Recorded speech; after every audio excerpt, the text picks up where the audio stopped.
ایسی لڑکیوں کو ہراسمنٹ کا ذمہ دار ٹھہرانا چاہیے. شی واز رائٹلی رپورٹڈ کہ وہ فلائنگ کسز کر رہی تھی وہاں. آئی واز شاکڈ کہ وہ ہمارے ہاں کے لڑکوں کو ہراس کر رہی ہیں صرف سستی شہرت کے لیے.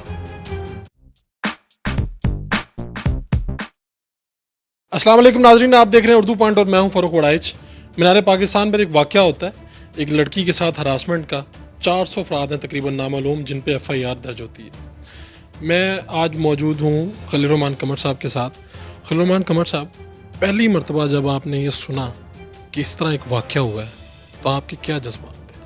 I was shocked Farooq. I was that shocked کہ مجھے سمجھ نہیں آ رہی تھی، کیونکہ یہ واقعہ صرف ایک واقعہ نہیں تھا جس میں ایک بہت بڑا گناہ سرزد ہوا تھا.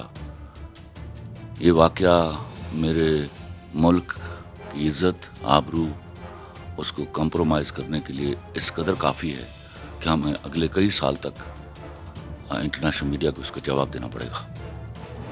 یہ مینار پاکستان 14 اگست وغیرہ گزری ہے، پھر یہ واقعہ اس طرح سے رپورٹ ہو جاتا ہے اور طرح طرح کی باتیں، ابھی کچھ چیزیں سامنے نہیں آ رہی. کبھی اس لڑکی کی ویڈیو سامنے آ جاتی ہیں، کہا گیا کہ اس نے خود بلایا تھا، انوائٹ کیا تھا، کوئی فلائنگ کس والا معاملہ ہے، لیکن ابھی یہ ساری باتیں ہوا میں ہیں.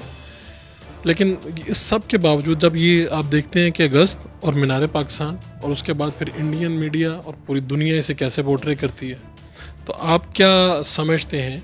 ایک تو اس واقعے کے اوپر ایک آپ خود ایک باپ ہیں اور ایک رائٹر ہیں جو راہ دکھاتا ہے لوگوں کو، کیا سمجھتے ہیں اس پہ؟ میں آپ کو بتاؤں فاروق، جتنی رپورٹس آئی ہیں اس کے بعد ابھی بھی مجھے، جب میں انٹرویو کے لیے بیٹھا ہوا تھا، مجھے 2-4 پوسٹ آئی ہیں جو ملک سے باہر سے آئی ہیں.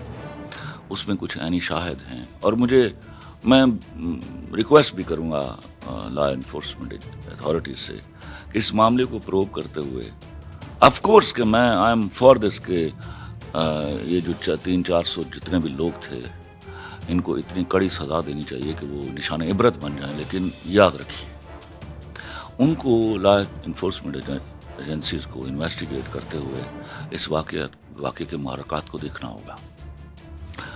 اور کوئی بھی جو اس واقعے کی کسی بھی طرح اس لڑکی کی کلیتاً حمایت کر رہا ہے، اس سے یہ سوال کرنا ہوگا کہ کیا وہ اپنی بہن اور بیٹی کو ایسے کسی کام کے لیے مینار پاکستان بھیجیں گے 7-8 لونڈوں کے ساتھ. اور وہ شی واز رائٹلی رپورٹڈ کہ وہ فلائنگ کسز کر رہی تھی وہاں.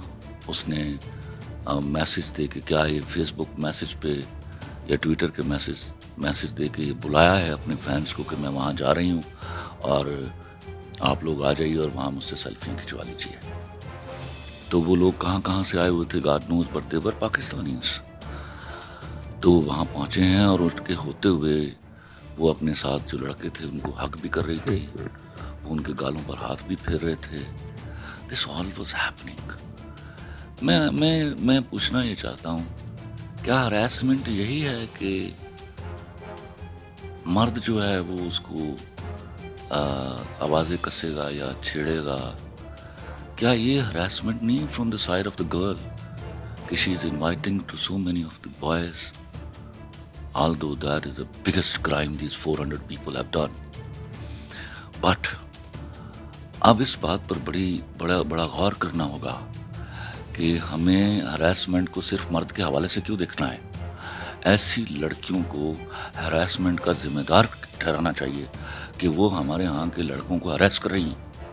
And they should not be allowed this way کہ وہ اتنا مادر پدر آزادانہ طریقے سے میرے ہاں کی لڑکی کو رسوا کریں صرف سستی شہرت کے لیے. میں نے اس کی ٹک ٹاکس بھی دیکھی ہیں، اس کی ویڈیوز بھی دیکھی ہیں. I am so sorry. میں قطعی چاہتا ہوں کہ میرے ہاں کی لڑکی اتنا آزاد پھرے، لیکن کوئی تمیز ایٹیکیٹس مردوں کے لیے بھی اور عورتوں کے لیے بھی، دونوں کے لیے لازم ہے. اس واقعے کے بعد کیا آپ کی اپنے فیملی میں اس کے اوپر کوئی ڈسکشن ہوئی اس واقعے؟ My family is absolutely sad on it. میری بیٹیوں نے سوال کیا کہ کیا اس طرح ہوتا ہے، کہ میں نے اپنی زندگی میں یہ واقعہ پہلی دفعہ سنا ہے.